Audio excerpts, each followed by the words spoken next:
Hello friends, welcome to my YouTube channel astrology tips. Astrology tips आज जानिबा किछि vastu tips रे कोन जानिबा जे माने पूर्वमुखी गृह करबा चाहउछन्ती एवं करिजन्ती ता पई कोन कले आपन पई शुभ हेबो एवं कोन कले आपन पई अशुभ हेबो ता विषय रे किछि टिप्स।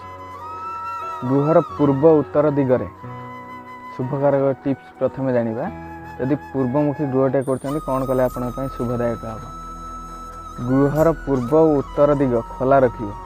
से गृहर पूर्व एवं उत्तर दिग सब बेले खोला रखिबो। एहा द्वारा स्वास्थ्य भल रुहे। एवं पूर्व उत्तर दक्षिण दिग सब बेले खुला रखिबो। पूर्व उत्तर और दक्षिण दिग सब खुला रखिबे। एवं पूर्व दिगरे बारंडा जदि आपण पूर्व दिगरे बारंडा थाए बारंडा को नीचा रखिबे। एहा कले घरर शांति एवं सौभाग्य स्वास्थ्य जस वृद्धि कराए। एवं पूर्वमुख घरर द्वार जदि आपण पूर्वमुखी घरटे कर तार द्वार पूर्वमुखी करेंगे। पूर्वमुखी रखा द्वारा शुभ फल प्रदान करता है। पूर्व दिगरे चारि कांथ आपण पूर्व दिगरे चारि कांथ दक्षिण और पश्चिम दिग चारि कांथ ठारू उच्चता कम विशिष्ट रखिए। एवं पूर्व दिगर चारि कांथ पाखरे कौन निर्माण करने को चाहिए अंतत पक्षे 4 आंगुली बा 3 इंच खोला जगह छाड़ गृहर पूर्व किंबा पूर्व ईशान्य कोण रे कूओ किंबा नलकूओ किंबा जलस्रोतर व्यवस्था करेंगे ना। यह कले आपण शुभदायक हुए। एवं अशुभदायक टिप्स।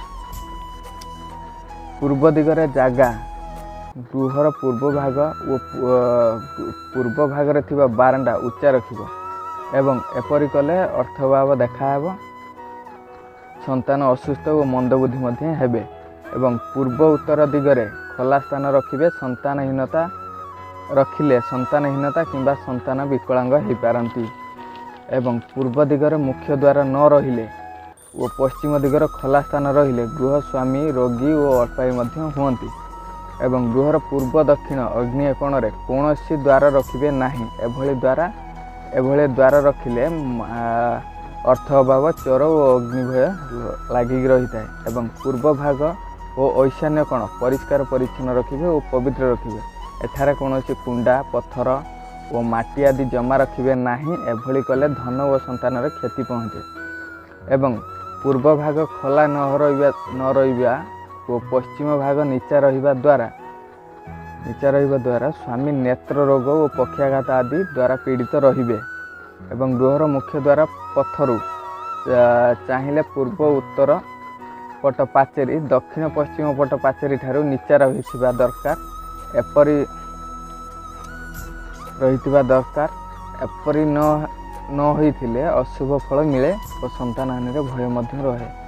एवं गृहर जदि भड़ाटिया रहिले रखा चाहिए तांको गृहर नीचा भाग रखिबे और निजे उच्च भाग रहिबा संगे संगे नीचा भाग मध्य व्यवहार करिवो। यह अंश खाली रखिले अजଣା समस्या घेरी रहे। जय जगन्नाथ। आज भिडियोटी शेष करछि। जदि आपन भिडियोटी भल लगे तो लाइक शेयर सब्सक्राइब करिए मो यूट्यूब चैनल। जय जगन्नाथ।